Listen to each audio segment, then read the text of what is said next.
नमस्ते। आशा जी ने कहा कि आने में कष्ट हुआ। वास्तव में दो दो अवतारों की पुण्य भूमि है गुजरात। और सबसे अधिक तो जैसे ही मैं यहाँ आया, योगेश भाई ने मुझे माता जी के और श्री अरविंद के जो अमूल्य भी लगता है कि मूल्य हो गया, उन उन वस्तुओं का परिचय दिया, जिसके बाद लगता है कि उनको देखने मात्र से हम लोगों की बरसों की थकान दूर हो सकती है। एक छोटी सी कहानी याद आती है। मुझे पता है विषय क्या है, लेकिन अब वो क्या बुलवाएंगे मुझे नहीं मालूम है। वस्तुओं से परिचय से याद आया और गुजरात से कनेक्टेड स्टोरी है कि एक बार, अब मैं नाम शायद ठीक से स्मरण ना हो, पर कोई भाई थे गुजरात से जो जाते थे और उनके अभिन्न मित्र ने मुझे ये कहानी सुनाई है, तो ये ऑथेंटिक स्टोरी है। तो उनके मन में कई बार आता था कि काश मुझे श्री अरविंद के धोती को कभी साफ करने का अवसर मिल जाए। तो एक बार वो खड़े हुए थे, अचानक श्री अरविंद खिड़की पर आए ऊपर रूम से, और इनकी ओर देखा और एक आंखों से ही जैसे कि वो बुला रहे हैं, चले गए श्री अरविंद। तो उन्होंने पूछा कि विल यू वॉश दिस धोती। अब नॉर्मली ये काम चंपकलाल जी करते थे, और चंपकलाल जी ने ये काम जब श्री अरविंद से मांग के लिया था, तो श्री अरविंद ने पूछा था, आर यू श्योर? लोग न जाने क्या क्या कहेंगे, क्या क्या बातें होंगी। खैर, उन्होंने दिया और ये ले गए धोती साफ करके। जब ये वापस आए, तो जब इन्होंने दी धोती सूखने के बाद, तो चंपक लाल जी भी वहाँ पर थे। वो कुछ देर के लिए गए होंगे कहीं, और ये श्री अरविंद की लीला है। तो श्री अरविंद ने उनसे धोती जब हाथ में ली, तो रिसीव करते हुए एक रिमार्क किया, कुछ कहा। उन्होंने ये कहा कि I have with this act I have washed away your karmas. अब केवट की कहानी है, फर्क इतना है कि केवट की कहानी में केवट कहते हैं और राम मुस्कुराते हैं। यहाँ पर राम कह रहे हैं और ये मुस्कुरा रहे। ये क्या हो गया? ये तो उन्होंने कल्पना नहीं की थी। तो चंपकलाल जी के चेहरे पर एक हल्का सा एक भाव आता है कि मैं तो कब से ये कर रहा हूं, लेकिन मुझे श्री अरविंद ने कभी कुछ नहीं कहा। श्री अरविंद मुड़ के उनके कंधे पर हाथ रख के कहते हैं, एंड योर्स टू। ये वस्तुएं नहीं हैं, ये हम सब जानते हैं। बहुत बड़ा एक परम सौभाग्य है कुछ भी श्री अरविंद से जुड़ा हुआ हमारे जीवन में आना, उनको और बड़े बड़े सुंदर ढंग से रखे हुए हैं, उनकी केयर लेना, ये बहुत बड़ा सौभाग्य है। इस छोटी सी कहानी के साथ हम इस विषय पर आते हैं। श्री अरविंद के कुछ महावाक्य हैं जो उनकी उन मुख्य पुस्तकों में हमको मिलते हैं। और यदि अब लोग कहते हैं कि बहुत बड़ा लिटरेचर है श्री अरविंद का, कैसे कहाँ से शुरू करें? शुरू कर भी दें तो अंत तो है नहीं। कई बार लोग इसलिए शुरू नहीं करते हैं, ये बहुत बड़ी भूल है। जब क्षीर सागर में कोई व्यक्ति जाता है तो उसकी डेप्थ और विद को नापने के लिए नहीं जाता है, उसमें डूबने के लिए जाता है। श्री रामकृष्ण परमहंस की कहानी कहते थे ना कि तुम जब मनुष्य भगवान की थाह लेने जाता है तो उसकी हालत वैसे होती है जैसे एक सॉल्ट की डॉल, नमक की गुड़िया, जैसे जैसे जाता है वो घुल जाता है। तो उसी प्रकार से श्री अरविंद की पुस्तकों का सेवन एज ए डॉक्टर मैं प्रेस्क्राइब करूँ, ये सबसे बड़ा सत्संग है। सत्संग की महिमा हमारे यहाँ बताई गई है। एक घड़ी या दो घड़ी आधों में पुनियाद, तुलसी संगति साधु की हरे कोटि अपराध। यही चीज श्री कृष्ण कहते हैं, स्वल्पमस्य धर्मस्य। अर्जुन पूरा तो नहीं कर पाएगा, मुझे भी मालूम है। अर्जुन कहते बहुत डिफिकल्ट, आप क्या क्या बोल रहे हो मुझे तो आनंद तो आ रहा है, लेकिन मैं इसको तो बहुत कठिन लग रहा है। तो श्री कृष्ण कहते हैं तो सुन ले, इसका तो थोड़ा सा, स्वल्पमस्य, थोड़ा सा भी इसका पालन करेगा, तमाम भय से तेरी मुक्ति हो जाएगी। तो श्री अरविंद के पुस्तकें, श्री अरविंद के महावाक्य उस क्षीर सागर की तरह हैं जिसकी कुछ छींटे ही हमको तृप्त कर सकती हैं। बाकी जितना पीने का प्यास हो उतना पीना चाहिए, और इसको जितना पियो उतनी प्यास बढ़ती है। समुद्र के पानी की ये विशेषता होती है, आप पिएंगे तो प्यास बढ़ती है, समुद्र के पानी में ये होता है। तो श्री अरविंद वैसे ही अथाह समुद्र हैं। और फिर भी अगर हम लोग लें तो 4-5 पुस्तकें प्रमुख, और सबके कुछ महावाक्य हैं।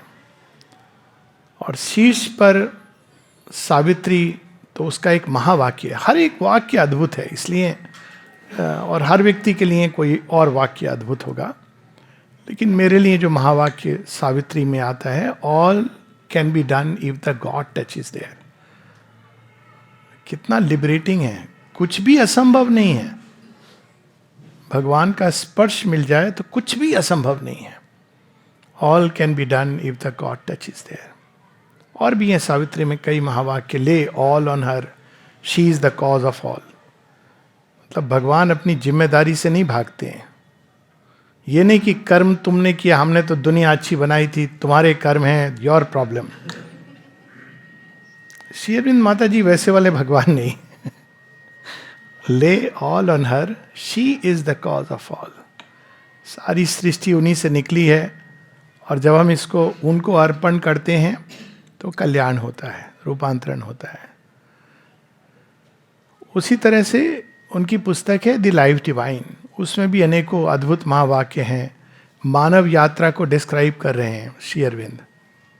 The ascent to the divine life is the human journey, the work of works, the acceptable sacrifice.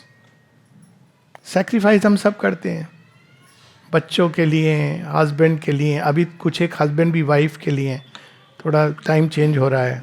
पहले केवल दिस वे था। बच्चे माता पिता के लिए, never, still that thing is yet to come. पर माता पिता तो करते हैं बच्चे के लिए। लेकिन ये सारी जो हम सैक्रिफाइस करते हैं, ये सब अपनी अपनी जगह इनका रोल है। लेकिन एक्सेप्टेबल सैक्रिफाइस कौन सी है? तो कहते हैं the ascent to the divine life, दिव्य जीवन की ओर आरोहण। अब इसको सैक्रिफाइस क्यों कह रहे हैं? क्योंकि उसके लिए हमको उन तत्वों को सैक्रिफाइस करना, यज्ञ रूप में आहुति देनी है, जो हमको उस एसेंट की ओर, ऊपर उठने की ओर रोक रहे हैं। Ascent to the divine. और वो कहते हैं it is the human journey.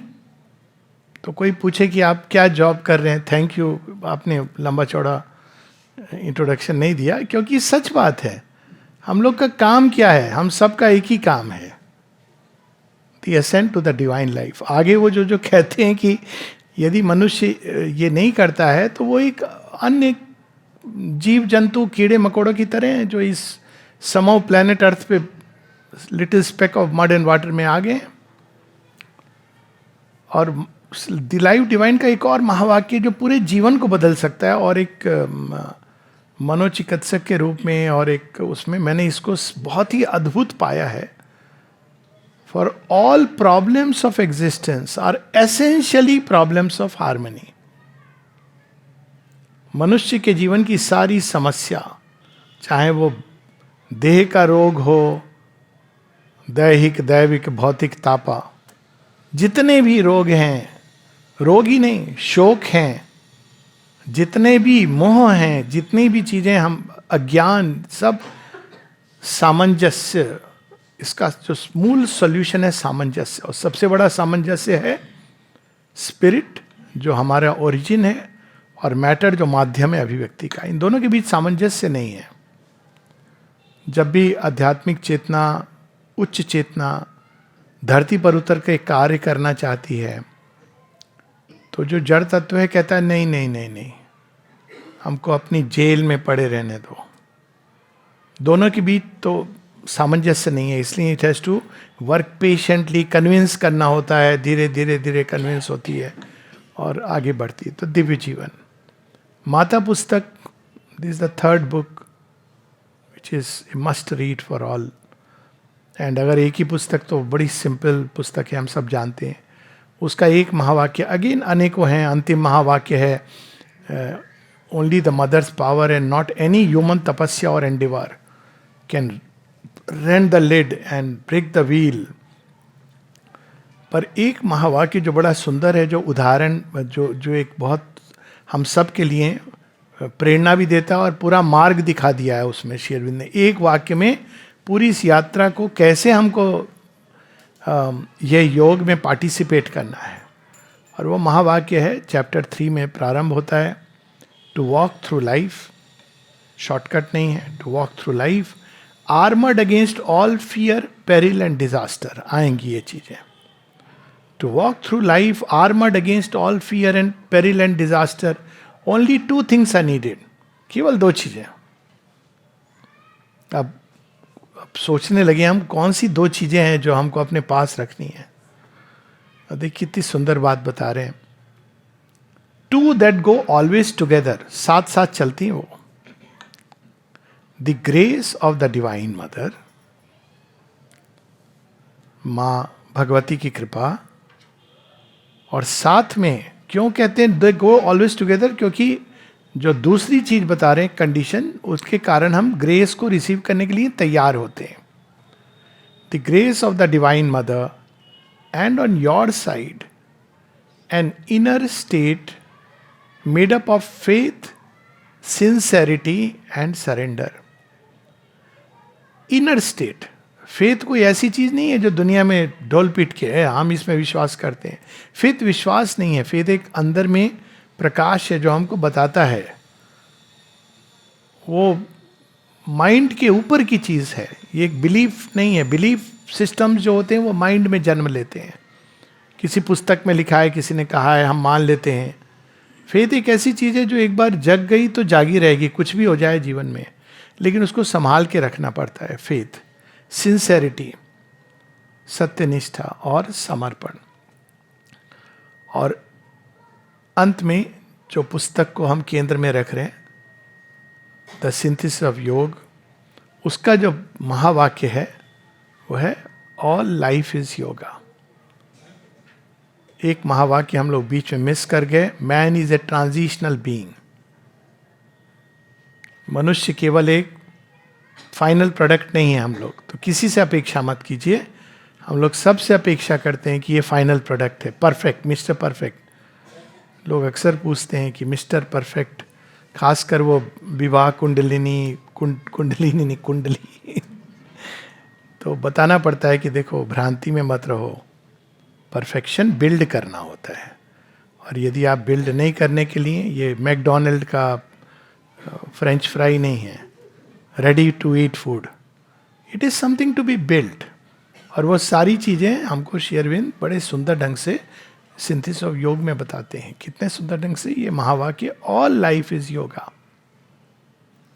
योग वह केवल नहीं है जब हम बैठ के आंख मूंद के ध्यान लगा रहे हैं, वो उसका अपना स्थान है, आवश्यकता है।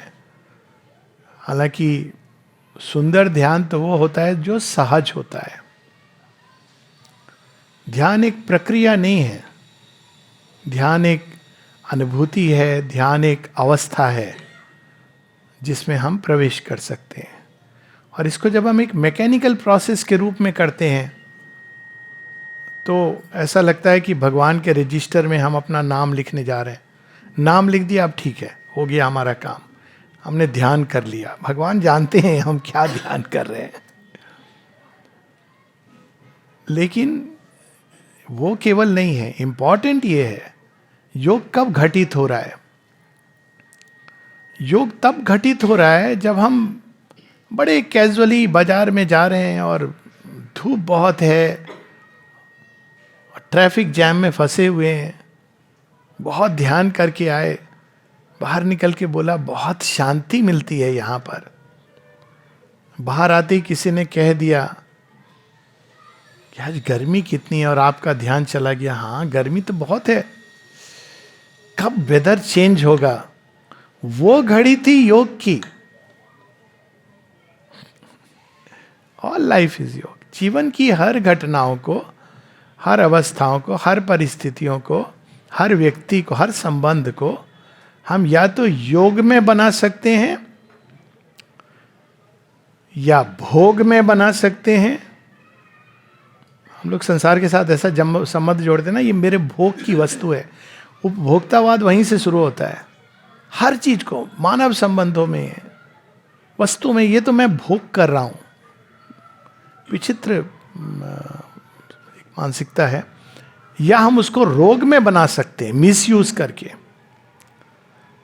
लेकिन हर चीज को, हर परिस्थिति को, हर संबंध को, हर अवस्था को योग में बनाना, यही तो योग है। हर समय चलने वाली एक प्रोसेस है। इसी महावाक्य को केंद्र में रखकर हम लोग सिंथेसिस को एक्सप्लोर करेंगे, क्योंकि श्री अरविंद ने इसी को केंद्र में रखकर कि ये पूरी पुस्तक प्रकट हुई है।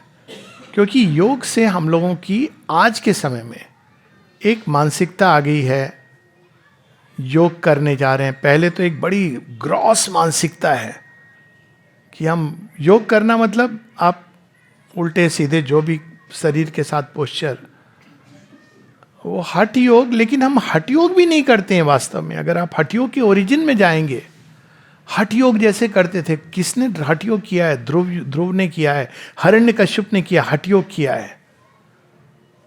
हठ योग होता है शरीर जो इतना वो मीडियम है और ब्रेथ के माध्यम से इतना उसको मथना, इतना उसको मथना कि उसमें जो दिव्य ऊर्जा हर जगह है वो उसमें से लिबरेट हो। 8-8 घंटे, 10-10 घंटे ऐसे हठ योगी हैं जो सूर्य नमस्कार करते हैं। ये नहीं कि आसन नहीं करने चाहिए। जो हम लोग जिसको आसन प्राणायाम कहते हैं वो हमारे स्वास्थ्य के लिए अच्छा है। अगर हम बहुत ज़्यादा नहीं करें तो उसका भी अपना एक प्रॉब्लम होती है, लेकिन अदरवाइज इट इज़ गुड। लेकिन उसको योग कह देना कम से कम हम भारतीयों को तो नहीं शोभा देता है।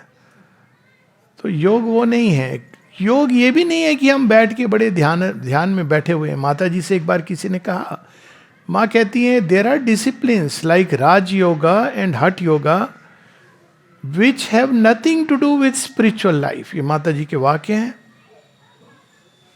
One arrives at mind control and the other at body control.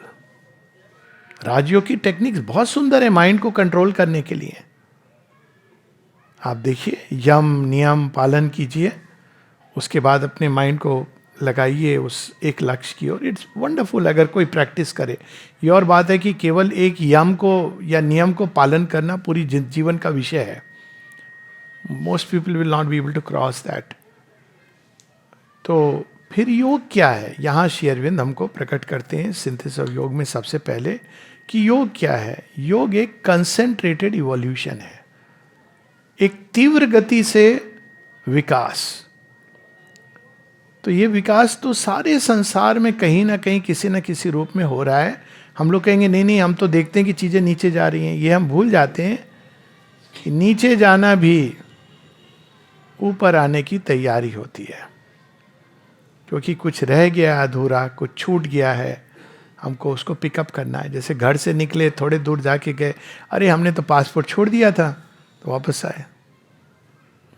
Identity छोड़ दी थी, आधार कार्ड पूछेंगे, तो आइडेंटिटी जब तक हमको असली नहीं मिली, हमको बार बार वापस आना पड़ता है। जब तक हमारी आइडेंटिटी होती है डॉक्टर की या इसकी उसकी, तब तक वो हमको वापस आना पड़ेगा। स्फिंक्स की स्टोरी है ना, सिंगिका की, यही कहानी है। जिस दिन हमको अपनी आइडेंटिटी मिल जाएगी, सच्ची पहचान, तब रास्ता, तो वो बार बार आना पड़ता है। लेकिन वो वापस लौटना भी एक हायर कर्व के लिए है, यही चतुर्युग का। तो ये जो विकास है, ये सारी सृष्टि में हो रहा है। यानी योग वास्तव में भगवान कर रहे हैं। और यही चीज हम देखते हैं श्रीमद् भगवत गीता में। श्री कृष्ण अर्जुन को बताते हैं। अर्जुन कहते हैं आप कौन हो जो ये सब मुझे बता रहे हो? तो कहते नहीं नहीं, तेरा मेरा संबंध बहुत पुराना है, तू भूल गया है। मुझे याद है, ये बड़ी सुंदर बात है, हम सब यहाँ बैठे हैं, कई लोगों के मन में ये प्रश्न आ सकता है, माता जी को तो हमने देखा नहीं, माता जी से मिले नहीं, है ना, यंगर जनरेशन कभी कभी आ सकता है। तो इसका बड़ा सिंपल सा आंसर है, माता जी ने आपको देखा है, माता जी मिली है। एक बार मुझे एक यंग बच्चे ने कहा, बोला कि I don't believe in God. तो मैंने कहा दैट्स नॉट ए प्रॉब्लम। तो क्या हो गया? मैंने कहा God believes in you. Why God believes in you? Because he is himself you wearing this mask. अब भगवान बोलेगा क्या मैं अपने, तो ये योग हम नहीं करते हैं, भगवान सृष्टि में कर रहे हैं ये योग। क्यों कर रहे हैं? इसलिए कर रहे हैं कि वो सृष्टि को धीरे धीरे धीरे, जिस वही भगवान है जो छिप गए हैं इस महाअंधकार में, और उसमें से धीरे धीरे धीरे धीरे उसको बाहर ला रहे हैं। तो छिप क्यों गए थे और फिर बाहर क्यों ला रहे हैं? जब वो बाहर लाते हैं, इसको इस तरह से हम देखें कि एक माता पिता हैं, उनके पिता मान लो एक काम करता है, बहुत उसकी दुकान है, वेल्दी मर्चेंट है। अब जब बच्चा निकलता है वो चाहता है कि मेरे से आगे जाए। हर पिता का ये, समझदार पिता कभी ये नहीं चाहता है कि बस मेरे को इनहेरिट कर ले, वो चाहता है मेरे से आगे जाए, कुछ ऐसा करे कि मेरे से आगे जाए बच्चा। तो क्या करता है, वो बच्चा जन्म लेता है, कंसेप्शन। अब बच्चा चैलेंजेस से गुजरता है, लेकिन उस प्रोसेस में क्या होता है कि बच्चा कोई ऐसी नई चीज प्रकट करता है जो शायद माता पिता के अंदर थी लेकिन प्रकट नहीं हो पाई थी।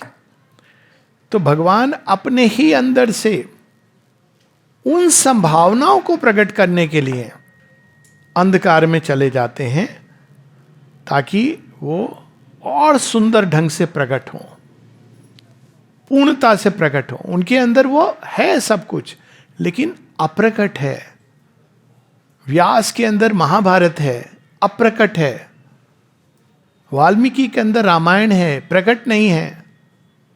लेकिन जब प्रकट करते हैं तो उसमें सारे कैरेक्टर्स आते हैं, उनकी भी अपनी आवश्यकता होती है, स्ट्रगल आती है, समस्याएं आती हैं, और पूरा प्लॉट, पूरी कहानी बनती है। उससे एक एक कैरेक्टर का डेवलपमेंट होता है। तो उसी प्रकार से इस सृष्टि के अंदर भगवान हैं। हमारा भारतीय सनातन धर्म यही बताता है। ये बड़ी अद्भुत बात है। अक्सर आजकल ये प्रश्न उठता है कि क्या डिफरेंस है। मैं एक बहुत इंपॉर्टेंट डिफरेंस सदैव याद रखने योग्य है कि अन्य धर्म, भारत के बाहर, मैं भारत की बात नहीं कर रहा हूं, भगवान कहीं ऊपर है, 7वें आसमान पे, 9वें आसमान पे, डजेंट मैटर। और उसका रोल क्या है? प्राइमरीली एक जज भी है और जो भी है, लेकिन ऊपर बैठा हुआ है। भारतीय धर्म यहां जितने भी हुए हैं, सनातन धर्म के मूल है, उसमें हिंदू धर्म, सिखिज्म, जैनिज्म, इवन बुद्धिज्म को आप इंक्लूड कर ले। मूल उसका क्या है? मूल यही है कि सृष्टि के कण कण में वो चेतना विद्यमान है। ये बहुत बड़ा अंतर है, क्योंकि यदि मेरे अंदर भगवान हैं तो मैं अपने ऊपर भरोसा करूं ना करूं, लेकिन वो जो मेरे अंदर है उस पर तो भरोसा कर सकता हूं। Isn't it so? तो इस सृष्टि के अंदर भगवान है, वहां से योग पर। अब जो चीज अंदर छिपी है वो निकलना चाहेगी। बीज के अंदर वृक्ष है तो उसके अंदर एक छटपटाहट होगी, कुलबुलाहट होगी, निकलेगा। अंडे के अंदर चूजा है, निकलेगा। तो उसी प्रकार से सृष्टि के अंदर भगवान है, वो निकल रहे हैं। लेकिन जब वो निकलते हैं तो क्या करते हैं? परिवर्तित करते जाते हैं उन सब चीजों को जिससे वो जुड़े हुए थे, जिसमें से निकल रहे हैं। श्री कृष्ण की जो कहानी है, माँ यशोदा बांध देती हैं उनको वृक्षों के बीच में। श्री कृष्ण कंप्लेन नहीं करते हैं, वेरी बैड मदर। वो कहते हैं चलो इसमें भी कुछ मजा लिया जाए। तो क्या होता है? वृक्ष टूटते हैं और उसमें से देवत्व प्रकट होता है। This the story. तो जब भगवान जो छिपे हुए हैं इस सृष्टि के अंदर निकलते हैं, तो वो साथ में जो कुछ है उस सब को मॉडिफाई करते हुए निकलते हैं, वो सब भी चेंज होने लगता है। इससे इन चीज़ों से ना बड़ी प्रैक्टिकल जीवन की चीज़ें निकलती हैं। जैसे फॉर एग्जांपल हमारी जो संगति है उसका क्या प्रभाव होता है। आपकी संगति अच्छी होगी ना तो अपने आप देखोगे कि आपके अंदर बहुत कुछ मॉडिफाई होने लगेगा। भगवान की संगति तो वो निकलते हैं तो उनका तो वो तो पारसमणि की तरह तो सृष्टि में चेंज होने लगता है। और जैसे जैसे चेंज होता है, पहले जड़ तत्व प्रकट होता है, जड़ तत्व के अंदर से जीव प्रकट होते हैं नाना प्रकार के, फिर और निकलते हैं तो उसके अंदर से मनुष्य प्रकट होता है। इसको श्री अरविंद बताते हैं सिंथेसिस ऑफ योग में, द 3 स्टेप्स ऑफ नेचर और 3 फोल्ड लाइफ। 3 प्रकार के जीवन हैं जो अब तक हम जीते हैं। एक जीवन है जो केवल भौतिक जीवन से जुड़ा हुआ है, मटेरियल लाइफ। इसमें केवल सारे दिन ये क्या चलता रहता है, सुबह उठ के चलता है कि ब्रेकफास्ट में क्या बना रहे हैं, ब्रेकफास्ट खत्म होने के पहले दोपहर को क्या बना रहे हैं। लाइफ आजकल थोड़ी चेंज हो गई है स्विगी वगैरह के कारण। फिर दोपहर को होता है रात को डिनर में क्या करना है, कहाँ जाना है, बीच में नाश्ते में क्या, ये इसको बोलते हैं भौतिक जीवन का क्या एक कंफर्ट हमारे। और थोड़ा ये भी हो जाए ना और भी अच्छा रहेगा, ये होता है मटेरियल लाइफ में। कौन कितना जुड़ा है, कितने पानी में है, वो अलग बात है। फिर उसके ऊपर एक होता है इंटेलेक्चुअल लाइफ। इंटेलेक्चुअल लाइफ में हम चीज़ों को समझना चाहते हैं, जानना चाहते हैं। मटेरियल लाइफ प्रकृति ने कुछ हद तक डेवलप कर दी है, उसमें प्राण तत्व और फिजिकल की एक हार्मनी, एक मैकेनिज्म बना दी हैं जिसके द्वारा हम लोग प्राण और शरीर का एक समन्वय हो गया है, हार्मनी हो गई है। एक इसमें एक छोटा सा प्रश्न ले लेता हूँ। प्रश्न है कि हम लोग कहते हैं ना सांस से हम जीते हैं। एक डॉक्टर, जिम्मेदार डॉक्टर होने के नाते मैं कहना चाहूँगा, श्वास एक प्रोसेस है। हम लोग प्राण से जीवित हैं। प्राण वो ऊर्जा है जो सारी सृष्टि में है। इवोल्यूशन के माध्यम से पशुओं के अंदर और मनुष्यों के अंदर एज एन एक्सटेंशन ऐसे मैकेनिज्म बना दिए कि हम वायु तत्व से वो प्राण लेते हैं। आप देखिए वो ऊर्जा कैसे होती है, एक्चुअली मैकेनिज्म है। आप ऑक्सीजन लेते हैं ना, ऑक्सीजन जाता है कैपिलरीज के थ्रू ब्लड में, ब्लड के थ्रू सेल में जाता है, सेल के अंदर वापस एटीपी, पढ़ा होगा बायोलॉजी, वो वापस एनर्जी रिलीज होता है। ये केवल एक मैकेनिज्म है। लेकिन ऐसे जीव हैं जो ऑक्सीजन से नहीं सांस लेते हैं, वो एनारोबिक उनकी रेस्पिरेशन होती है। तो हम मैकेनिज्म को, हमको ये नहीं समझना चाहिए कि वो ट्रूथ है, वो एक प्रोसेस है। जब हम कंप्यूटर पे टाइप करते हैं, स्क्रीन पर आता है, तो उसमें जो कीबोर्ड है वो नहीं कर रहा है पोएट्री लिख रहा है, लिख तो वही रहा है जो पीछे बैठा है। आर्टिफिशियल इंटेलिजेंस में भी प्रोग्रामिंग वही कर रहा है व्यक्ति, वो जो भूसा भरेगा आर्टिफिशियल इंटेलिजेंस उसी को पूरा करके, और हमको लगे वाह कितना। अब देखिए किसी ने पूछा था श्री अरविंदो के बारे में, अगर कृष्ण जी के बारे में पूछे तो आप कुछ फीड किया है आपने, उसके हिसाब से राम जी के बारे में आर्टिफिशियल इंटेलिजेंस चैट जीपीटी पे किसी ने क्वेश्चन किया तो क्या अजीब सा वो मिथोलॉजी कुछ ऐसे करके आया था। जो फीड किया है आपने, तो जो फीड कर रहा है, तो उसी प्रकार से इस धरती के अंदर ये जो दूसरी लाइफ है हमारी, इंटेलेक्चुअल लाइफ है, ये डेवलप कर रही है। वाइटल और फिजिकल लाइफ डेवलप हो गई है अभी तक के लिए। तो हम प्राण की ऊर्जा खींचते हैं और उसको शरीर के अंदर मैकेनिज्म है, हमारे अंदर ऊर्जा आती है। भोजन से भी ऊर्जा हम लोग लेते हैं, और बातचीत में भी, सत्संग से तो बड़ी शुद्ध ऊर्जा मिलती है। अभिप्सा से लेते हैं, और नष्ट कैसे करते हैं, गॉसिप में बहुत नष्ट करते हैं, इत्यादि इत्यादि। नष्ट करने के तो बहुत उपाय मनुष्य ने ढूंढ लिए हैं। तो ये ऊर्जा का आदान प्रदान होता है, ये एक मैकेनिज्म इवॉल्व हो गई है। उसके बाद सेकेंड लाइफ है इंटेलेक्चुअल लाइफ। इंटेलेक्चुअल लाइफ काफ़ी डेवलप हो चुकी है और डेवलप हो रही है, क्योंकि माइंड का फील्ड बहुत विशाल है, विस्तार। माइंड के अंदर ये कैपेसिटी है, आप उसको जितना स्ट्रेच करो बहुत स्ट्रेच हो सकती है। और ये पिछले 50-60 सालों में, 70 सालों में इंटेलेक्चुअल लाइफ एक लेवल पे, क्योंकि बहुत अधिक मनुष्य मन प्रधान हो रहा है धीरे धीरे, तो मन प्रधान होने के एक और कंफर्ट्स बन रहे हैं, लेकिन दूसरी ओर बहुत ज़्यादा वो माइंड के डोमेन में घूम रहा है, उससे बहुत सारी चीज़ें निकल करके आ रही हैं, मंथन चल रहा है। तो इंटेलेक्चुअल लाइफ वास्तव में मनुष्य का साइन होता है, लक्षण। और इंटेलेक्चुअल लाइफ का मतलब है हम विचारों के माध्यम से चीज़ों को समझना चाहते हैं, हम विचार प्रधान हैं। विचार भी तरंगों की तरह सारी सृष्टि में है। देखा होगा ना, कभी कभी कोई किसी से बोले कि तुम ये सोचो, तो बोलेगा कैसे सोचें। जनरली क्या होता है, कोई समय होता है जब कुछ विचार आपके अंदर प्रकट होते हैं, कोई समय बिल्कुल उल्टे होते हैं। क्यों होता है ऐसा? ये मशीन एक बनाई हुई है यहाँ पे, वो तरंगों को कैच करती है। हमको कब पता चलता है? जब वो विचार अंदर में एक रूप ले लेता है, वाइब्रेशंस की तरह। ये तो एक कॉमन चीज है।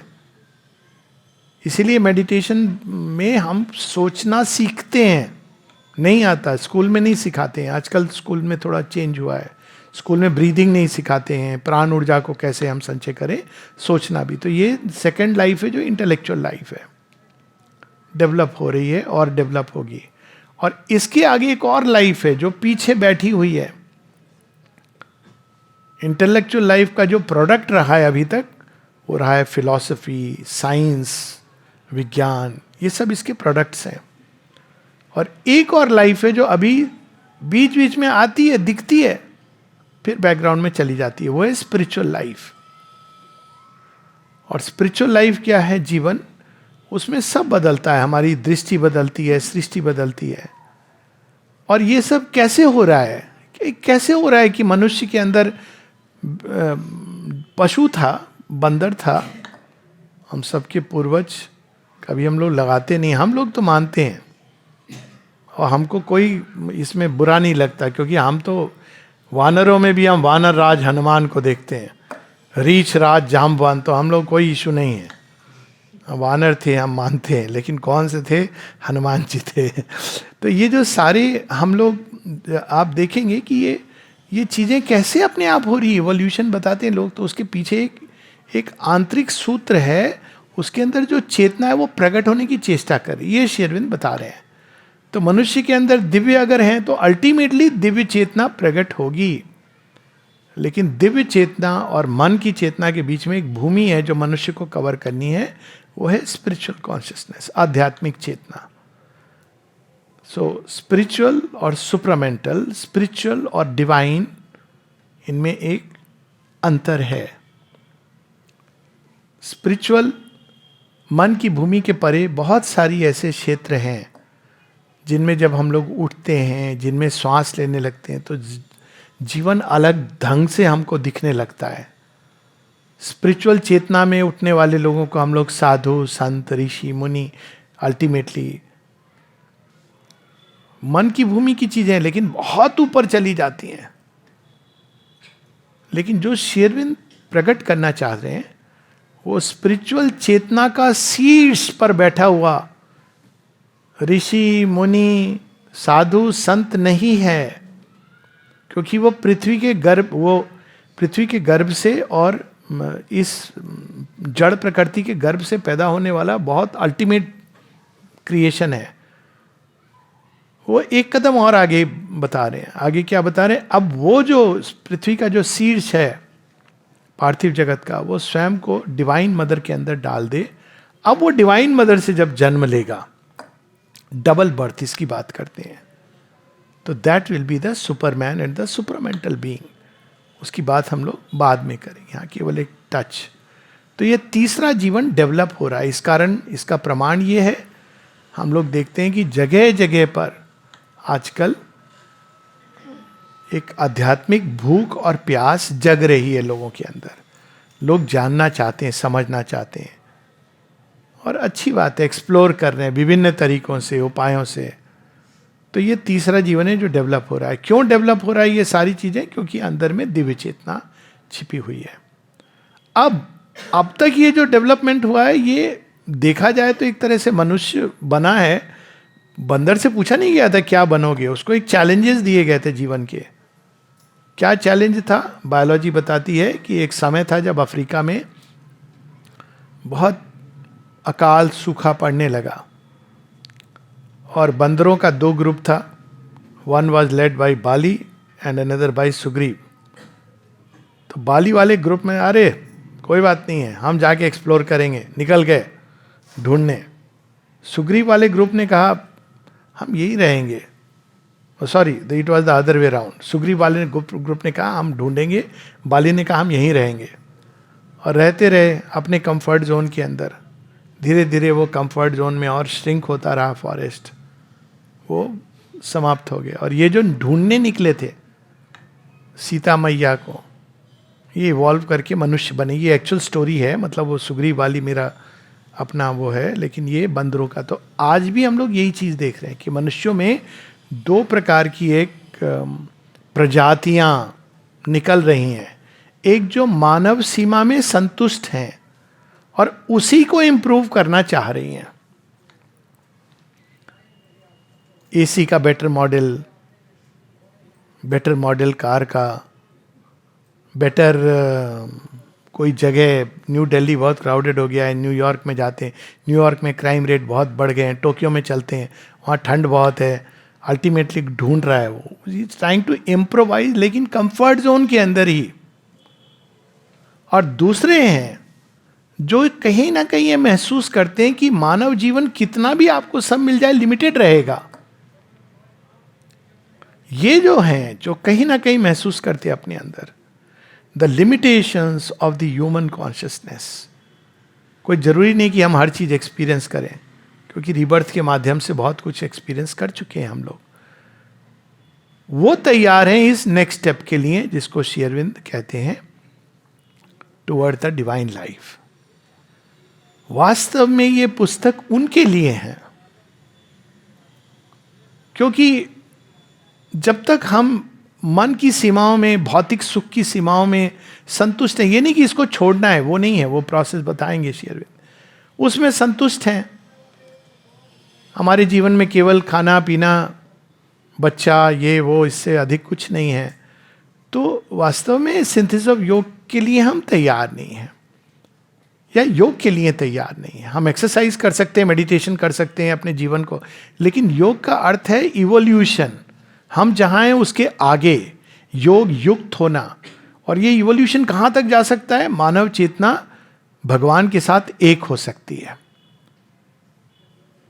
क्योंकि हम लोग ने इस बात को पढ़ा भी है, सोहम अस्मि तत्वमसि। हम लोग भगवान ही हैं जिन्होंने मानव देह पहना हुआ है। माता जी से एक बार किसी ने पूछा था, प्रश्न किया था, मदर हु एम आई। कितना सुंदर प्रश्न है ना। हम लोग तो अपनी पहचान, अपनी आइडेंटिटी कार्ड, थोड़ी सी भी बात है, जानते नहीं हो हम कौन है। आश्रम में जो लोग गेट पे गए हैं ना, सबको पता है वो पहचान कैसे। आप कितना बोल दीजिए हमारी आइडेंटिटी, वो कहते हैं गेट पास दिखाओ, हमारे यहाँ कोई आइडेंटिटी नहीं। किया है ना अनुभव, टाइम के पहले चले जाइए, वो आपका सारा पहचान। तो ये जो मदर हु एम आई, मैं कौन हूं? माँ उत्तर देती है, the divine in many disguises. तुम भी भगवान हो, लेकिन तुम छुपे हुए हो, बहुत से तुमने डिस्गाइज पहने हुए हैं, इसका उसका, इसका उसका। तो योग का पहला योग क्या है? उस पहचान को वापस पाना जो हमारी सच्ची पहचान है। और जब हमको जीवन के कंफर्ट जोन से निकाला जाता है, जब हम लोगों की पहचान छीन ली जाती है, तब वास्तव में बहुत सुंदर एक अपॉर्चुनिटी होती है। इसको एक मिस्टिक सेंट ने, आई थिंक इट इज़ अमीर खुसरो, बड़ी सुंदर बात कही है, सुनी होगी कुछ लोगों ने। ये सूफी सॉन्ग है। कहते कि जब मैं मिलने गई अपने बिलवेड से, भगवान से, तो क्या हुआ मेरे साथ? मैं खूब साज श्रृंगार करके गई थी, क्या दिखाऊंगी मैं कितनी अच्छी हूँ, मैं कितनी सुंदर हूँ। भगवान ने क्या किया? वो अपने गुरु के लिए कह रहे हैं, छाप तिलक सब छीनी, मुझसे नैना मिलाई कि मेरे सारे पहचान सब छीन लिया उन्होंने। अपनी सी रंग दीनी मुझसे नैना मिला के, अपने जैसा बना दिया।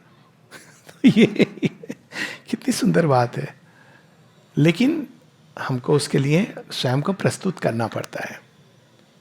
तो ये जो हमारे बाहर के एकम्प्लिशमेंट्स, हमारे बाहर की जो, ये इंपॉर्टेंट नहीं है, क्योंकि वो छीन ही लेंगे। जब जाएंगे उनके सामने, वो आपके अच्छा भी बुरा भी सब छीन जाएगा।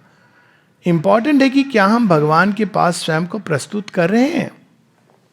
आर वी रेडी कि हम भगवान को स्वयं को दे दें। ये सब चीजें आएंगी, सिंथेसिस में बताते हैं इसको श्री अरविंद।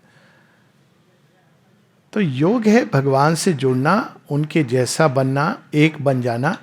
लेकिन अब तक ये चीज जो रेयर योगी करते रहे हैं, लेकिन अपनी चेतना की किसी गहराई में एक भाग है जो भगवान से कहीं ना कहीं जुड़ा होता है, वही सीख करता है। योग का नेता वही है। जब तक माइंड सीख कर रहा है तब तक नहीं समझ आता है। करना चाहिए, ये नहीं कि नहीं करना चाहिए। माइंड प्रयास करता रहेगा। एक दिन जो रियल लीडर है सैक्रिफाइस का, उसको श्री अरविंद कहते हैं साइकिक बीइंग। उसके पहले मन प्राण शरीर नेता। मन होता है मैं नेता हूं, गाइड हूं, लेकिन उसको पता नहीं है माइंड का क्या तरीका है कि वो ऐसा गाइड है जिसके पास ना टॉर्च है, ना उसको रास्ता ठीक से मालूम है, लेकिन है, हम बताएंगे ना। होते हैं ऐसे लोग, आप देखेंगे कई शहरों में मैं मिला हूँ। यहाँ तो मेरी नहीं इस तरह की वाकया हुआ, लेकिन और जगह हुआ है। भैया वो कहें हाँ उधर चले जाइए, वहाँ से दाहिना, इतना कॉन्फिडेंटली आप बहुत कि इसको तो पक्का पता होगा। आप थोड़ा आगे जाके कंफ्यूज हो रहे, फिर पूछते हो कुछ और बोलता है। तो ये माइंड ऐसा गाइड है, उसको पता नहीं है रास्ते, लेकिन वो क्लेम करता है कि वो जानता है। तो माइंड की जगह हमको उस गाइड को लाना है जिसको रास्ते पता हैं। उसको कहते हैं साइकिक बीइंग। अग्निर्होतारम, he is the priest of the sacrifice.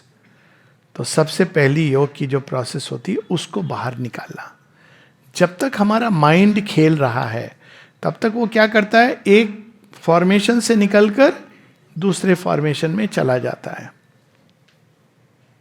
एक भगवान से निकलता है, दूसरे भगवान में अटक जाता है। संबंध नहीं बदला है, केवल उसने छवि बदल दी है। एक फिलॉसफी से निकलकर दूसरी फिलॉसफी को एक बिलीफ सिस्टम के रूप में अपना लेता है। ये सब बताते हैं श्री अरविंद की इस माइंड की जो फॉर्म, और माइंड को बड़ा मजा आता है उसमें। लेकिन योग इज इन रियल टाइम। वो केवल एक मानसिक प्रोसेस नहीं है जिसमें हम लोग इंडल्ज कर रहे हो। तो साइकिक बीइंग, चैत्य को निकालना सबसे पहला स्टेप। और तब ये यात्रा प्रारंभ होती है। एक विस्तृत यात्रा है, बड़ी अद्भुत यात्रा है।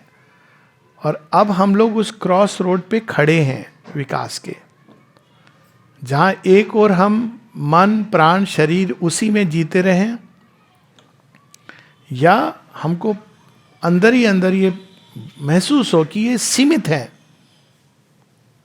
ये रॉकेट साइंस नहीं है। किसी को भी थोड़ा भी जीवन से जो परिचित है उसको ये समझ आती है कि जो भी हम ढूंढ रहे हैं बाहर के जीवन में, बाहर के साधनों से, वो सीमित है। तो तब अंदर में कोई चीज उठती है जिसको कहते हैं अभिप्सा। इसके परे क्या है?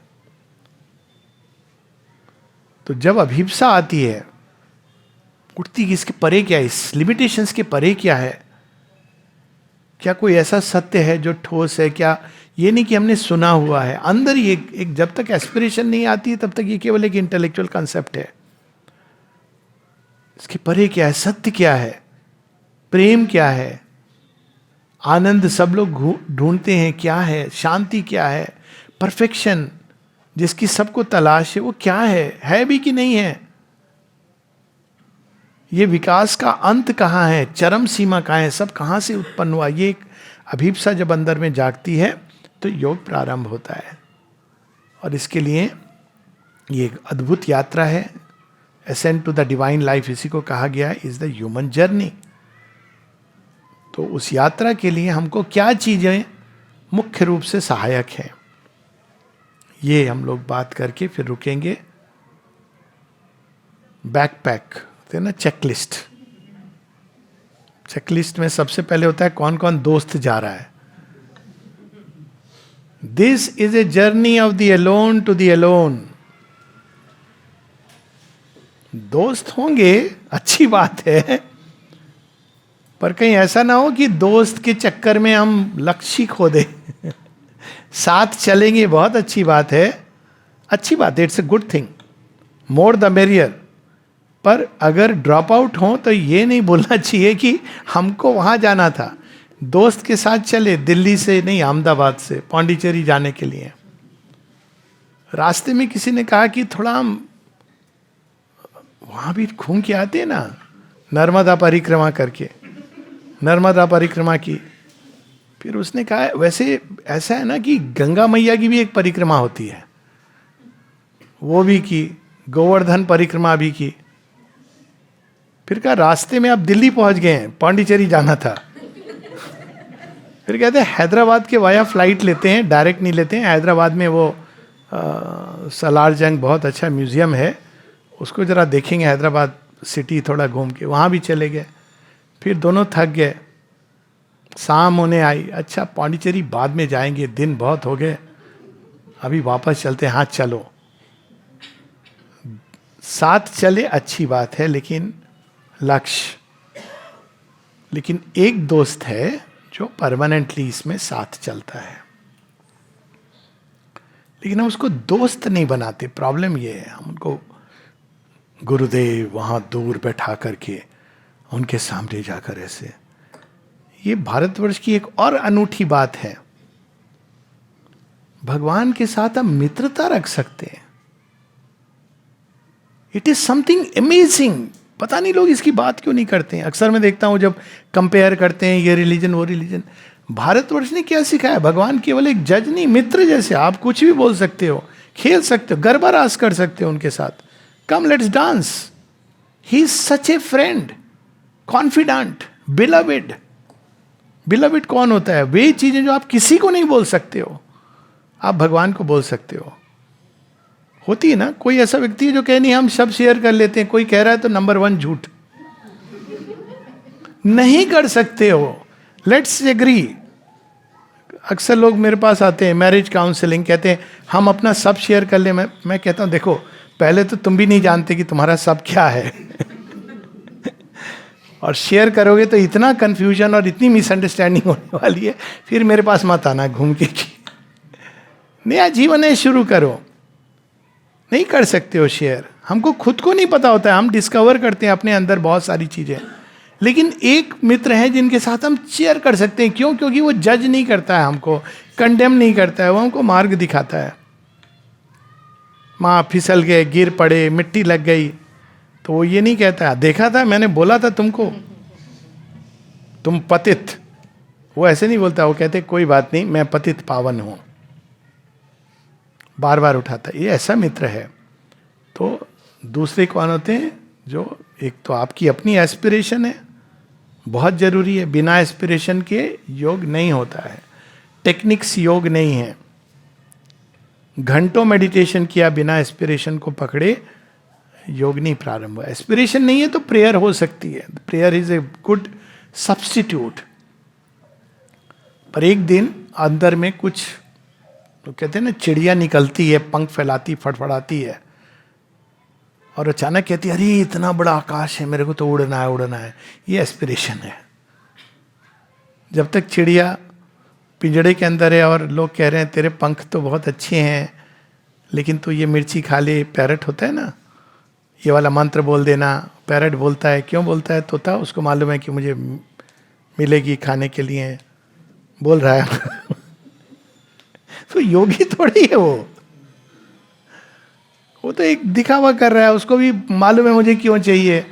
हम जाके भगवान के सामने प्रणाम कर रहे हैं, क्यों? हमको हमारे हिस्से की मिर्ची और चने की दाल मिल जाएगी.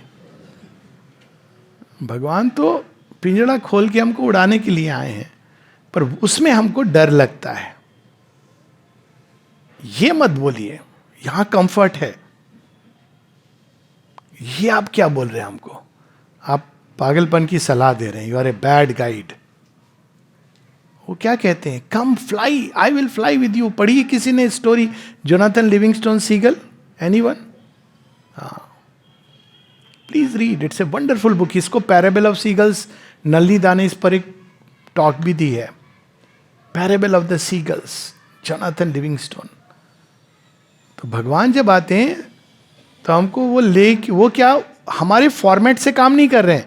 हमको लगता है बहुत अच्छा है, डिवाइन मदर आ गई, गाइड बन गई हमारे योग की, तो अब तो हमारा जीवन बहुत अच्छा होगा.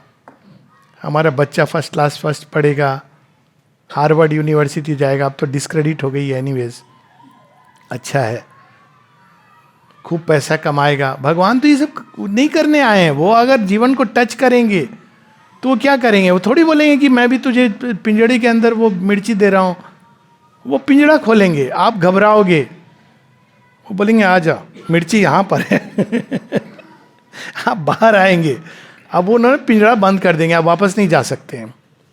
गेम का पहला रूल सेट हो गया. और वो धीरे धीरे धीरे धीरे धीरे धीरे उड़ना सिखाएंगे. फिर आपको एक नया आनंद आएगा, नए जीवन में सांस लेंगे, फ्रीडम का एहसास होगा. तो इसलिए जो डिवाइन गाइड की वर्किंग है, माता श्री अरविंद सिंथेसिस ऑफ योग में बताते हैं, वो वैसी नहीं है जैसी मानव मन अपेक्षा करता है. और यदि हम ये कल्पना करेंगे कि जैसी मानव मन अपेक्षा करता है वैसा करें और कोई डैजलिंग मिरेकिल के पीछे भागेंगे. मिरेकिल क्या होता है कि हमको घर चाहिए, बड़ी घर हमको मिल गया, कहीं से विंड फॉल ऑफ मनी आ गया. That is not. असल मिरेकिल तो ये है, तोते को उड़ना सिखा देना मुक्त गगन में, ये मिरेकिल है. भगवान से छोटी मोटी चीज वो करेंगे अगर हम यही उनसे संबंध जोड़ेंगे, विल डू इट, क्योंकि आर्त और अर्थार्थी. बट दैट इज नॉट योग, दैट इज रिलीजन. अच्छी बात है, पर योग है जब हम, भगवान कहते हैं मेरे साथ उड़, उड़ते उड़ते तो तुझे पता भी नहीं चलेगा कि तू मेरे जैसा बनता चला जाएगा. तो भगवान के मेथड, माँ के तरीके वैसे नहीं है जैसे मानव मन अपेक्षा करता है, क्योंकि वो ऑल नोइंग गाइड हैं. वो हमारा पास्ट जानती हैं, हमारा भविष्य जानती हैं. अनुभव किया होगा ना कई बार, एडोलेसेंस में बहुत होता है कि काश काश काश से भरी होती है जिंदगी. फिर जब एडल्ट होते हैं तो हम बड़े समझदार हो जाते हैं. अरे ये सब कल्पना है, ड्रीम है, रियल लाइफ ये है, रियलिटी ये है, प्रैक्टिकल चीज़ें ये है. होता है ना सारे काश, फिर पूरी जिंदगी काश की जगह कशमकश. तो ये सारे जो काश थे ना, भगवान ने नोट किए होते हैं, उनका तरीका बिल्कुल अलग है. तो उनमें क्या करना होता है हमको? Trust, complete trust. माँ ने पकड़ा है, ले जाएंगी, कैसे ले जाएंगी, कहाँ से ले जाएंगी, उनको ठौर ठिकाना पता है. हर मिनट अगर हम हर दिन पूछेंगे क्यों हो रहा है ये मेरे लाइफ में, क्यों हो रहा है वैसे, ये चैलेंज क्यों आ गया, मेरी मिर्च कहाँ चली गई, मेरा घरौंदा भी बंद हो गया, मुझे बाहर क्यों निकाल दिया मेरे परिवार वालों ने. भगवान बोलेंगे देख विभीषण के साथ भी मैंने ऐसे ही किया था, मालूम है ना क्या हुआ था उसके बाद, पांडवों के साथ भी ऐसा ही किया था. तो वी हैव टू अंडरस्टैंड कि ways of the divine mother are not human ways. Complete trust, complete surrender. तीसरी चीज, आप यात्रा में जा रहे हैं, रोड मैप तो चाहिए, गूगल मैप चाहिए. कोई भी गूगल मैप को साथ में एक ह्यूमन इंटेलिजेंस को बंद मत कर दीजिएगा.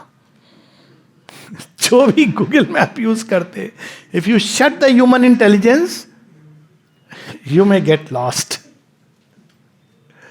Keep your intelligence intact. तो किताब जो होती है एक स्क्रिप्चर, वो गूगल मैप की तरह नहीं फॉलो करनी है, क्योंकि योग रियल टाइम में हो रहा है. जैसे आपकी यात्रा रियल टाइम में हो रही है. हो सकता है एक जगह गड्ढा खुदा हो, गूगल ने नहीं पकड़ा हो, वो इमेज नहीं, अचानक आप आ गए, उस दिन ट्रैफिक डाइवर्शन हो गया है, वन में आप चले जाएंगे उस रोड में, आपको फाइन हो जाएगा, बिकॉज ये गूगल मैप नहीं बता सकता है. तो यात्रा रियल टाइम में होती है. तो किसी भी स्क्रिप्चर को, और श्री अरविंद ने तो इतने सारे हम लोग के सामने रखे, लेकिन इसको फॉलो करने के लिए, इसको समझने के लिए एक वास्ट सपल और प्लास्टिक इंटेलिजेंस चाहिए. क्या अंतर होता है? एक होती है जो डॉगमेटिक इंटेलिजेंस, ऐसा कहा है वैसे करना है, नैरो, सीमित। जैसे कभी आपने देखा होगा कि आश्रम में कभी कभी माँ, छोटा बच्चा आता है 5 साल का, उसको मजा आ रहा है, आसपास खुश हो रहा है, समाधि के पास भी वो इधर उधर देख रहा है, माँ पकड़ के सिर रखो, जैसे भगवान गुस्सा हो जाएंगे अगर तूने समाधि पे सिर नहीं रखा। अब भगवान इसको देख रहे हैं कि तेरे अंदर क्या हो रहा है। तो यहां भी तुझे ये काम, तेरी चेतना ऐसी है, पकड़ के डाइनिंग रूम में खाना अगर नहीं खाया, जबरदस्ती खा रहा है तो बहुत अच्छी बात है। तो ये जो डॉगमा बनाने की चेष्टा होती है, एक बार किसी ने मेरे से पूछ लिया, आपने डॉक्टर साहब बहुत अच्छा है, आपने टॉक दिया ये सब, लेकिन मैंने देखा कि आपने केवल माँ को प्रणाम किया, श्री अरविंद को नहीं किया। पूछा मुझसे किसी ने, मैंने कहा उसका दोषी तो श्री अरविंद है। अब उन्होंने ही ऐसे कह दिया कि if you turn to the mother then automatically I am there. तो डिसाइपल ने पूछा ये भी, but if you turn to your mother is automatically there, she said this proposition is not true. तो अब आप उनसे ये प्रश्न कीजिए, इसका उत्तर तो मैं नहीं दे सकता। तो होता है ये डॉगमा, इस तरह से होता है ना हर चीज में हम लोग। तो कोई भी इनकी जो पुस्तकें हैं श्री अरविंद की, इसको हमको एक प्लास्टिक इंटेलिजेंस, प्लास्टिक इंटेलिजेंस क्या होती है, एक होती है जो शब्दों को पकड़ती है, और प्लास्टिक इंटेलिजेंस उसके पीछे चेतना को पकड़ रही है। क्या कहना चाह रहे, नहीं समझ आ रही, कोई बात नहीं है, प्रतीक्षा करेंगे, आप देखें कि वो शब्द, ये कैप्सूल्स ऑफ लाइट हैं, ये रिलीज करेंगे लाइट को और हमको समझ आने लगेगी, ऑटोमेटिकली समझ आने लगेगी। धीरज धरे, क्योंकि अल्टीमेटली स्क्रिप्चर का काम क्या है, स्क्रिप्चर का काम है हमको उनसे जोड़ना जो स्क्रिप्चर के परे हैं। इसलिए श्री अरविंद कहते हैं, for the sadhaka of the integral yoga, he is not a sadhak of one book or many books. He may use them, but he is the sadhaka of the infinite. किसी बुक फॉर्मेट नियम में नहीं बांध सकते हैं। और माता जी श्री अरविंद के साथ तो एक्चुअल कहानियां ऐसी जुड़ी हैं जो कल्पना के परे हैं, किसी फॉर्मेट में आप नहीं बांध सकते। तो बुक्स पढ़नी चाहिए, ये भी श्री अरविंद कहते हैं आवश्यक है, बहुत सहायक हैं रास्ते में, लेकिन उनका सार तत्व निकालना चाहिए, वो क्या कहना चाह रहे हैं, शब्दों में नहीं उलझना चाहिए। शब्द एक माध्यम है, उसके थ्रू हम उनकी कॉन्शियसनेस से कांटेक्ट में आ रहे हैं, और जैसे जैसे हम कांटेक्ट में आएंगे शब्द अपने उस गूढ़तम अर्थ को स्पष्ट करते जाएंगे, अंदर में स्पष्ट करेंगे, शांत होकर जब हम पढ़ेंगे। और चौथी चीज जो है पेशेंस, समय लगेगा इस यात्रा में। ये हनुमान जी वाली छलांग नहीं है, ये ब्रिज बना के धीरे धीरे चलने वाली रास्ता है, जिसमें बहुत अप डाउन होंगे, गोल चक्कर आएंगे, सब होगा। क्यों ऐसा होगा? क्योंकि ये समग्र जीवन की यात्रा है, पूरा जीवन योग है। और वहीं पर हम लोग समाप्त करेंगे। इस महावाक्य को श्री अरविंद 2 तरह से समझाते हैं। All life is yoga. कैसे योग है? हम तो देखते नहीं किसी को योग करते हुए, वास्तव में लोग योग कर रहे हैं अंदर अंदर। कैसे? हर किसी से अगर पूछो, एक ओपिनियन पोल ले लिया जाए, इलेक्शन रिजल्ट नहीं, ओपिनियन पोल, क्या चाहिए, शांति या झंझट झमेला, आनंद या दुख पीड़ा कष्ट, प्रेम या झगड़ा झगड़ा ईर्ष्या सब जोड़ दें उसके साथ, ज्ञान या अंधता मूढ़ता, स्वास्थ्य या रोग। अब देखिए, कोई भी ऐसा होगा संसार में, पढ़ा लिखा कुछ भी कर दीजिए, अनपढ़ कहीं का भी, अमेरिका इंडिया, कोई 2 चीजें बोलेगा, एक ही उत्तर आएगा। लेकिन हम सब जो करते हैं एक्शन इसके विपरीत करते हैं। हम अपने जीवन में पूर्णता को तलाशते हैं, जिनसे संबंध जुड़ा है उसमें पूर्णता को खोज रहे हैं। इसलिए माता जी कहती हैं कि to want an ideal husband और आइडियल वाइफ, बहुत बड़ा प्रेशर आप डाल रहे हो उस पर, टूट जाएगा व्यक्ति। आप बन जाओ आइडियल, ये आपके हाथ में है। आप दूसरे से अपेक्षा करना, मां कहती it is like wanting him to be divine. How is it possible? लेकिन ढूंढ रहे हैं उसी चीज को. That is why it is subconscious yoga. ढूंढ रहे हैं हम उसी चीज को, दो चीजें नहीं ढूंढ रहे हैं. और ये ढूंढते हैं, फिर नहीं मिलता है, इल्यूजन प्रतीत होता है, थोड़ी देर के लिए व्यक्ति विरक्त होता है, फिर ढूंढता है, फिर इल्यूजन करते करते एक दिन वो कहता है असल चीज कहाँ है? ये जो प्यास है मेरी कहाँ बुझेगी? कोई तो जगह होगी ना जहां पर बुझेगी. बहुत हो गया Coca Cola, let's leave it, let's look for mama's नींबू पानी. तो ये एक सबकॉन्शियस योगा है जो जीवन में परफेक्शन की तलाश के रूप में हम लोग कर रहे हैं. लेकिन यही जब हम सचेतन रूप से करने लगते हैं, अब हमको पता चल गया कि कहाँ मिलेगा असली हीरा, तब आप क्या होता है, भटक नहीं रहे हो.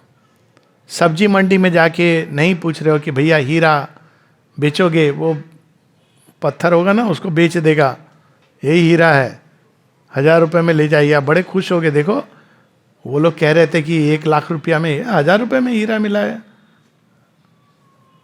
हो चुका है मेरे साथ. मोती की माला पहली बार जिंदगी में ली थी तो 600 रुपये मिली थी. देखा मोती की माला इतनी सस्ती होती है. मैंने पूछा मोती? बोला हाँ. ले लिया. फिर मुझे डाउट हो रहा था ये तो हो नहीं सकता है. पता चला एक एक मोती 1 लाख रुपए का होता है जो ओरिजिनल लग रहा आप अच्छा. लेकिन उससे मेरे ज्ञान का द्वार खुला. पता चला राइस पर्ल्स भी कुछ होते हैं, कुछ आर्टिफिशियल होते हैं. रियल मोती के लिए गहराई में जाना पड़ता है. तो उससे पूरा एक उद्घाटन हुआ जीवन में. पर ऐसे ही हम लोग मोती की माला, हीरा ये सब लेके, लेकिन जब पता चल जाता है कि असली चीज कहाँ मिलेगी, हम उसको कॉन्शियसली ढूंढने लगते हैं. उसके लिए जो प्राइस है देने को तैयार हैं, क्योंकि पहुंच भी गए दुकान पे तो प्राइस, भगवान के घर में तो आप धन से काम नहीं होता ना, वहां तो सर्वस्व से काम होता है. अब सर्वस्व तो मुश्किल है. हम लोग कहते भगवान थोड़ा सा छोड़ दो, कहते नहीं मेरा ये फॉर्मूला है ही नहीं. देख मैंने गोपियों के साथ भी यही किया था और द्रौपदी के साथ भी किया था, तब मैंने रिवील किया था. मेरा पुराना तरीका है. मैं कुछ छोड़ने वाला नहीं हूं. दोगे तो पूरा दो, नहीं तो ठीक है तुम्हारी जिंदगी है. फिर बाद में थोड़ा मोलतोल होता है, कहते अच्छा थोड़ा थोड़ा करके पूरा दो. लूंगा पूरा, इंस्टॉलमेंट्स में देना है तुम्हारी मर्जी, ज्यादा पेन होगा ये बता रहा हूं. ज़्यादा पेन होगा क्योंकि आप हर बार जो रखा था अब उसमें भी आपको बाद में मज़ा नहीं आएगा. कहते उससे अच्छा वो वाला पार्ट जो भगवान को दिया था वो अच्छा था. फिर वो ये भी आप देंगे, फिर भी पूरा नहीं दे रहे हैं. अंत में आप बोले ले लो आप. मानोगे तो हो नहीं. और पूरा एक साथ देंगे तो इंटेंस थोड़ा पेन हो सकता है, लेकिन वो एक बार में सारा हो गया. तो ये दो तरीके हैं योग के. Yoga is about consciously giving one self to the divine. कम से कम श्री अरविंद का योग, यही श्री कृष्ण के भी योग का मूल है. सर्वधर्मान परित्यज्य मामेकं शरणं व्रज. वहीं से ये योग प्रारंभ होता है कि यदि हम सब कुछ अपना देने को, लेकिन देने में भी ये भाव नहीं कि हाँ अच्छा है, अच्छा सौदा है, देंगे तो मिलेगा ना, भगवान मिलेंगे, लेकिन इस भाव से देंगे तो भगवान को सब पता है ट्रिक. अच्छा तू पाने के भाव से दे रहा है, ठहर जा, है ना. तो अनकैलकुलेटिंग अनरिजर्व्ड सरेंडर. सर्वधर्मान परित्यज्य मामेकं शरणं व्रज. ये जो अंत है गीता का, वहां से श्री अरविंद के योग का प्रारंभ होता है. Surrender to the divine and infinite mother is the only means. अंत में यही काम आता है. प्रारंभ होता है हेजिटेटिंग सरेंडर से और अंत होता है पूर्ण स्वाहा से. यज्ञ है, उसमें आहुति देनी है, और एक बार ये आहुति की लत लग गई तो आप बार बार जाएंगे, जैसे एक शराबी बार बार जाता है तो एक बार ये लत लग जाती है तो रुकता नहीं है जीव। भगवान पूरा का पूरा ले लेते हैं। एक वाक्य बस हम लोग पढ़ेंगे, उसके बाद we will stop with that, क्योंकि थोड़ा सा एक टच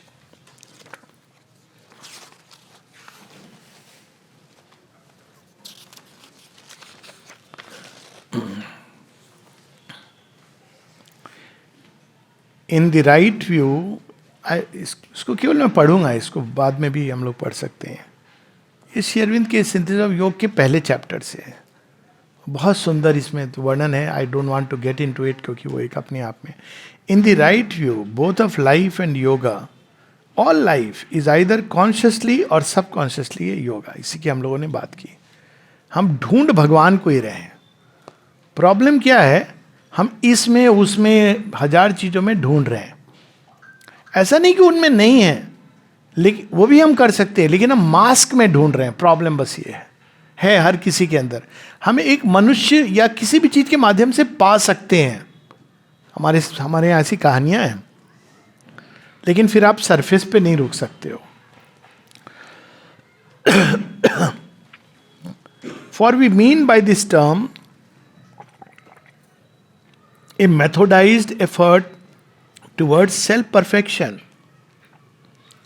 हर कोई चाहता है सेल्फ परफेक्शन, आत्म परिपूर्णता। Perfection is about that. जो कुछ भी आधा अधूरा हो, पूर्ण हो, पूर्णता को प्राप्त करे। पूर्णता मतलब किसी चीज की फुलनेस। ज्ञान चाहिए, ज्ञान पूर्णता को प्राप्त करे। प्रेम चाहिए, प्रेम पूर्णता को प्राप्त करे। जॉय चाहिए, पूर्णता को प्राप्त करे। आत्म परिपूर्णता, self perfection by the expression of the secret potentialities latent in the being। और इसकी संभावना हमारे अंदर है, इसीलिए हम इसको सीख करते हैं। And highest condition of victory in that effort, union of the human individual with the universal and transcendent existence we see partially expressed in man and in the cosmos. और उसकी शर्त क्या है परिपूर्णता की? सीमित ईगो में जब तक हम रहेंगे परिपूर्णता नहीं होगी। पहले हमको ये 3 पॉइज हैं जिसमें भगवान स्वयं को अभिव्यक्त करता है। वो है इंडिविजुअल सोल के रूप में, इमिनेंट डिवाइन जो अंतर्यामी है, कॉस्मिक केवल हमने अपने अंदर भगवान को पा लिया, लेकिन संसार में हम भगवान को नहीं देख पा रहे हैं, तो क्या होगा? हम विमुख हो जाएंगे। तो यूनिवर्सल वो भी आवश्यक है सृष्टि के सारे खेल में, और उसके परे, क्योंकि आपको एक फंडामेंटल फ्रीडम रखनी है अपने अंदर, क्रिएशन के भी परे। तो ये 3 लेवल है जिसमें हमको भगवान को ढूंढना है, पाना है, एक होना है। व्यक्ति को अपने अंदर, समष्टि के अंदर, कलेक्टिविटी के अंदर, छोटा सा समाज हो, जो भी हो, जहाँ से भी प्रारंभ करें, एक छोटा सा ग्रुप, उसी में मुश्किल होता है। ग्रुप क्या, घर में 2 लोग 4 लोग भी नहीं, मुश्किल होता है। अगर दोनों एक दूसरे में भगवान देखने लगे, देखिए जीवन कैसे बदल जाएगा। ट्राई इट फॉर 1 डे, आपस में थोड़ा पैक्ट कर लीजिए। अगले दिन, कल मैं तुम में भगवान देखूंगा और तुम मुझ में भगवान देखना। एक प्रयास, केवल 1 दिन का प्रयास, आधे घंटे तक तो कोशिश चल सकती है। तो कॉस्मोस में भी ढूंढना है, नहीं तो क्या होगा, वो स्थिति हो जाएगी ना मीराबाई वाली। ढूंढ लिया उन्होंने भगवान, लेकिन देखिए लाइफ कैसे टूट गई, बिखर गई। चित्तौड़ से उनको जाना पड़ा, विष का प्याला पीना पड़ा, क्या क्या नहीं सहा उन्होंने। ऐसा नहीं होना चाहिए। श्री अरविंद सृष्टि, समष्टि, सबके कल्याण की बात करते हैं। संसार दिव्य बनना चाहिए। केवल मैं दिव्य, मेरे अंदर में मैंने भगवान को पा लिया, ये काफी नहीं है। संसार, समाज, सब कुछ भगवान का एक्सप्रेशन बनना चाहिए, यूनिवर्सल। सारी सृष्टि से हमारा संबंध वैसे होना चाहिए जैसे भगवान जोड़ते हैं, उपभोक्ता वाला संबंध नहीं, इसको काट दिया उसको खा लिया नहीं। और तीसरा, इसके परे ट्रांसेंडेंट। ट्रांसेंडेंट क्यों चाहिए? एक तो फ्रीडम, लेकिन उससे भी बड़ा क्योंकि भगवान नित्य क्षण नवीन रूपों में स्वयं को प्रकट करते हैं. ट्रांसेंडेंट बड़ा सुंदर एक भारतीय है, उसमें ये 3 टर्म्स हैं, ट्रांसेंडेंट, कॉस्मिक और इंडिविजुअल. क्रिश्चियनिटी में भी आते हैं, father, son and the holy spirit. Bharatvarsh में तो ये नोन है. ट्रांसेंडेंट मतलब अभी कुछ और भी है जो अभिव्यक्त नहीं हुआ है विश्व के अंदर, और उसके प्रति भी हमको खुला रखना है ताकि हम नवीन चीजों को प्रकट कर सकें जो अभी विश्व के अंदर नहीं आई हैं. यही होता है ना, द्वारका में वो बनाया विश्वकर्मा जी ने, उसके अंदर वो ऐसी चीजें उन्होंने जोड़ दी, ऐसे रत्न जो थे नहीं धरती के अंदर. तो श्री कृष्ण को डुबाना पड़ा कि ये संभाल नहीं सकेगी पृथ्वी, अभी इसको डुबा दो. राम जी के विवाह में भी यही होता है. ऐसे पुष्प ब्रह्मा जी कहते हैं मैंने बनाया ही नहीं है ये. अब ब्रह्मा जी को क्यों नहीं मालूम है? क्योंकि ब्रह्मा जी भी कॉस्मिक के घेरे में आते हैं कि कौन से पुष्प हैं, मैंने नहीं बनाया, मैं सृष्टि करता, मैं नहीं जानता हूं. क्यों? क्योंकि ट्रांसेंडेंट, परात्पर हैं, उन्होंने मानव देह धारण किया है, तो नई चीजें. तो ट्रांसेंडेंट इसलिए कि हम कितना भी परफेक्शन की तरफ बढ़े, परफेक्शन एक एंड पॉइंट नहीं है, वो एक कॉन्स्टेंटली ग्रो करने वाली चीज है. आज का परफेक्शन कल के लिए जरूरी नहीं कि वही हो. ये एक बड़ा सुंदर वर्ड है. जैसे कि पशु जगत का या पेड़ पौधों का एक परफेक्शन है जिसको उन्होंने हार्मोनाइज करके, जिससे वो हजारों वर्ष भी जी लेते हैं. फिर एक पशु जगत का परफेक्शन है, इंस्टिंक्ट से ड्रिवन होते हैं. क्या परफेक्शन है उसमें. सांप को ठीक पता चला, अभी वीडियो था, बाज जो ईगल होता है ना, उसको कैसे पता चलता है कि एग्जैक्टली उसका शिकार क्या है. और जो शिकार है उनको भी पता चलता है, वो ट्वीट करते रहते हैं, ट्वीट रीट्वीट करते रहते हैं कि आ रहा है बाज, और जो बाकी सारी चिड़िया उड़ जाती हैं. केवल वो जो नहीं सुन सकते वो शिकार बनते हैं. जैसे मछली है, कुछ एक सांप है, उनको उठा लेता है वो. तो वो ये उसका एक परफेक्शन है. देखेंगे आपको लगेगा कि व्हाट ए परफेक्शन, लेकिन मानव के परफेक्शन के सामने वो कम पड़ जाता है. हालांकि मानव के अंदर वो कैपेसिटी नहीं है, परंतु मानव के अंदर दूसरी कैपेसिटी आई है, तो एक नया परफेक्शन जिसकी ओर हम लोग बढ़ रहे हैं. तो परफेक्शन एक ऐसी चीज है जो कॉन्स्टेंटली ग्रो करती, इवॉल्व करती है जैसे जैसे नए तत्व आएंगे. तो यानी सुपर माइंड, सुपरामेंटल भी बार बार श्री अरविंद कहते हैं it is not the ultimate. Ultimate तो इन्फिनिट है, तो कभी हो नहीं सकता है. पर ये इंपॉर्टेंट इसलिए है, जिसके साथ, जिस विचार के साथ हम लोग रुकेंगे, यदि ऐसा है तो फिर सुपर माइंड की बात क्यों. अब तक हमारा जो विकास हुआ है वो अज्ञान में हुआ है. एक बार हम इस थ्रेशोल्ड को क्रॉस करेंगे तो हमारी जो कांस्टेंट प्रोग्रेशन होगा वो ज्ञान में होगा, आनंद में होगा. श्री अरविंद ऐसे कहते हैं कि then it will be freedom to greater freedom, delight to greater delight, knowledge to greater knowledge. अभी हमारा क्या है, असदो मां सदगम्या, तमसो मां ज्योतिर्गम्या, मृत्योर मां अमृतम गम्या. ये डिफरेंस होगा.